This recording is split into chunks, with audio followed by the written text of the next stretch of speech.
अस्सलामुअलैकुम वरहमतुल्लाहि वबरकातुह। उम्मीद है सब बहनें ईमान और सेहत की बेहतरीन हालत में होंगी इंशाअल्लाह ताला। आज मैं आपके साथ डिस्कस करूँगी रोज़े के बारे में कि हम रोज़ा क्यों रखते हैं। माशाअल्लाह माशाअल्लाह, हम में से बहुत से लोग ऐसे हैं जो रमज़ान मुबारक के पूरे रोज़े रखते हैं और उसके अलावा नफली रोज़े भी रखते हैं माशाअल्लाह। लेकिन एक तबका ऐसा भी है जो रोज़े नहीं रखता। क्यों नहीं रखता? क्योंकि हमें तो रोज़े की अहमियत का पता ही नहीं है ना। हमें लगता है कि ये फ़र्ज़ इबादत नहीं है, क्योंकि अगर हमें पता होता ना कि ये फ़र्ज़ इबादत है तो फिर हमें चाहे भूख लगे चाहे ना लगे, चाहे हमने किसी काम पे जाना हो चाहे ना जाना हो, हमने रोज़ा रखना ही रखना है। आजकल हम देखते हैं कि बहुत से लोग ना बहाने बनाते हैं, मुझसे तो भूख बर्दाश्त ही नहीं होती, मैं तो रोज़ा रख ही नहीं सकती, और मैंने तो फ़लाँ काम करना होता है, मैंने तो सुबह 7 बजे उठना होता है। तो क्या हो गया भाई, अगर उठना होता है? अल्लाह ताला ने रोज़े फ़र्ज़ किए हैं, हमें ऑप्शन नहीं दी है कि हाँ हम मसरूफ़ हैं तो रोज़ा छोड़ दें, हमसे भूख बर्दाश्त नहीं होती तो हम रोज़ा छोड़ दें। ये कोई ऑप्शन नहीं है, ये फ़र्ज़ इबादत है। अगर हम लोग रोज़ा नहीं रखेंगे तो हम अपने गुनाहों की बख्शिश कैसे करवाएंगे? बहुत सारी वईदों वाली अहादीस हमें मिलती हैं। एक मैं हदीस आपके साथ शेयर करती हूँ। हज़रत मोहम्मद सल्लल्लाहु अलैहि वसल्लम ने सहाबा किराम से फ़रमाया कि मेरा मिंबर ले आओ। तो सहाबा किराम फरमाते हैं कि हम मिंबर ले आए। फिर जब नबी अकरम सल्लल्लाहु अलैहि वसल्लम पहली सीढ़ी चढ़े तो फरमाया आमीन। फिर जब दूसरी सीढ़ी चढ़े तो भी फरमाया आमीन। इसी तरह फिर आप सल्लल्लाहु अलैहि वसल्लम जब तीसरी सीढ़ी चढ़े तो फरमाया आमीन। जब रसूलुल्लाह सल्लल्लाहु अलैहि वसल्लम मिंबर से नीचे तशरीफ़ लाए तो फिर सहाबा किराम ने कहा, या रसूलुल्लाह, आज हमने आपसे ऐसी बात सुनी है जो इससे पहले कभी नहीं सुनी।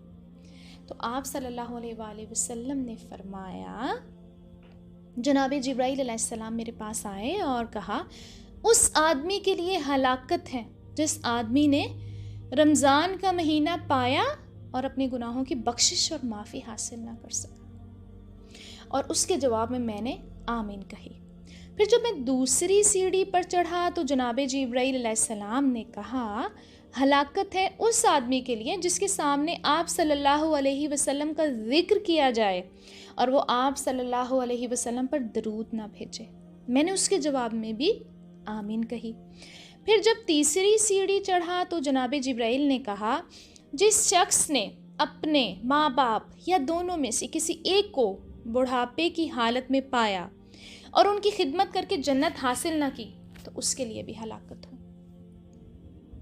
अब देखा जाए तो ये कितनी सख्त हदीस है हमारे लिए, हमें सबक सिखाने के लिए ये काफ़ी है, लेकिन हमें ये काफ़ी लगती ही नहीं है। क्यों? क्योंकि हम तो सोचते ही नहीं हैं कि हलाकत का मतलब क्या है।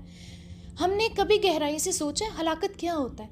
बिल्कुल तबाह बर्बाद हो जाना, निस्तो नाबूद हो जाना, सोचें कि सब मर गए, ख़त्म हो गया, सब कुछ फ़ना हो गया आपके आसपास।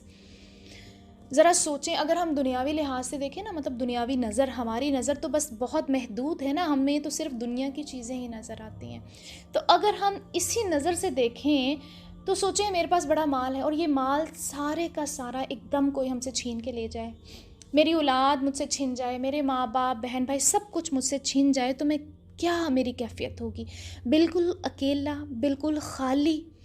तो अपने आप को ऐसे ही खाली महसूस करें जो लोग रोज़े नहीं रखते, और जो खुद रख रहे हैं और उनके आसपास वाले नहीं रख रहे, तो प्लीज़ उनको मोटिवेट करें, उनको बताएं, उनको ये हदीस सुनाएं। हमें अहमियत क्यों नहीं पता? क्योंकि हमें अहादीस पता ही नहीं है, हमें कुरान की आयत पता ही नहीं है जहाँ अल्लाह ताला ने और हज़रत मोहम्मद सल्लल्लाहु अलैहि वसल्लम ने हमें रोज़ा रखने की ताकीद की है। तो अब हमने जागना है और अपने आसपास के लोगों को भी जगाना है ताकि हम सब लोग अपने गुनाहों की बख्शिश करवा सकें। एक और हदीस है, हज़रत मोहम्मद सल्लल्लाहु अलैहि वसल्लम को फरमाते हुए सुना गया कि मैं सोया हुआ था और मेरे पास दो आदमी आए। उन्होंने मुझे बाजुओं से पकड़ा और मुझे एक मुश्किल चढ़ाई वाले पहाड़ पर लाए और दोनों ने कहा, इस पर चढ़ें। मैंने कहा, मैं नहीं चढ़ सकता। तो उन्होंने कहा, हम आपके लिए आसानी पैदा कर देंगे। बस मैं चढ़ गया, हत्ता कि मैं पहाड़ की चोटी पर पहुंच गया, जहां मैंने शदीद चीखों पुकार की आवाज़ें सुनी। मैंने पूछा ये आवाज़ें कैसी हैं? तो उन्होंने बताया ये जहन्नमियों की चीखों पुकार है।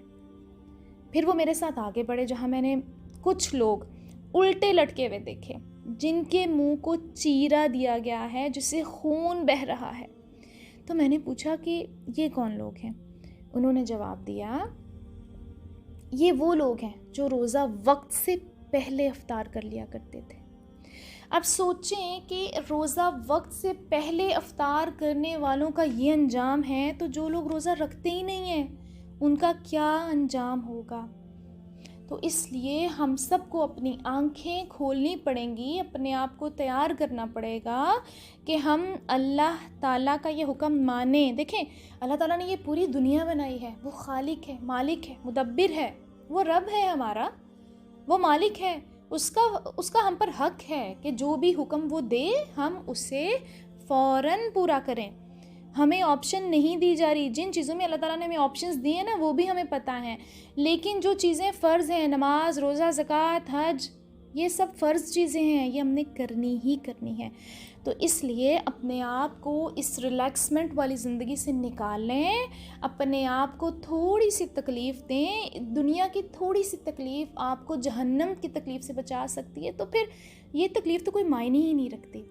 तो इसलिए पूरा अच्छे से पक्का तहैया करें कि इस दफ़ा हम सब लोग रोज़े रखेंगे। लेकिन रोज़े हमने देखा देखी नहीं रख रहे हैं कि अच्छा ये रोज़ा रख रहा है तो मैं भी रोज़ा रख लेता हूँ, लोग क्या कहेंगे कि इतना बड़ा हो गया है और अभी तक रोज़ा नहीं रखता। तो आपने लोगों को दिखाने के लिए या शर्म से रोज़ा नहीं रखना, आपने सिर्फ अपने अल्लाह के लिए रोज़ा रखना है। क्यों रोज़ा रखना है? क्योंकि ये अल्लाह का हुक्म है और अल्लाह ने मुझ पर रोज़े रखना फ़र्ज़ किया है। इल्ला ये कि आपको कोई ऐसी बीमारी हो या कोई भी ऐसी चीज़ हो जहाँ पर हमें अल्लाह ताला ने इजाज़त दी है कि तुम रोज़ा छोड़ सकते हो, कुछ सफ़र हो सकता है, बीमारी हो सकती है, तो लेकिन हमें ये छोटे छोटे हीले बहाने बना के ना रोज़ा नहीं छोड़ना, अपने आप को इन चीज़ों से निकालना है इंशाअल्लाह ताला और रोज़ा रखना है। क्योंकि रोज़े का बहुत बहुत ज़्यादा अजर है। रोज़ा क़यामत वाले दिन हमारी सिफारिश करेगा। तो और हमें क्या चाहिए उस दिन, जिस दिन कोई किसी की सिफारिश नहीं कर सकेगा, किसी की सिफारिश कबूल नहीं की जाएगी, नफ्सा नफ्सी का आलम होगा, माँ अपनी औलाद को नहीं पहचानेगी, बहन भाई मियाँ बीवी सब एक दूसरे को नहीं पहचानेंगे। उस वक्त हमें एक एक नेकी की ज़रूरत पड़ेगी और उस वक्त अगर ये रोज़ा हमारी सिफारिश कर दे तो इससे अच्छा हमारे लिए क्या होगा। इसलिए पक्का इरादा करें, पक्का तहैया करें, बच्चों को समझाएं, अपने हस्बैंड्स को समझाएं, ताकि हम इस रमज़ान मुबारक में पूरे रोज़े अच्छी नीयत के साथ, सवाब की नीयत के साथ, अपने गुनाहों की मग़फ़िरत की नीयत के साथ रख सकें। अल्लाह ताला हम सब की मदद फ़रमाए, अल्लाह ताला हम सब को रोज़े रखने की तौफ़ीक़ अता फ़रमाए। अपना बहुत ख्याल रखिएगा, दुआओं में याद रखिएगा। जज़ाकुमुल्लाहु खैरन कसीरा।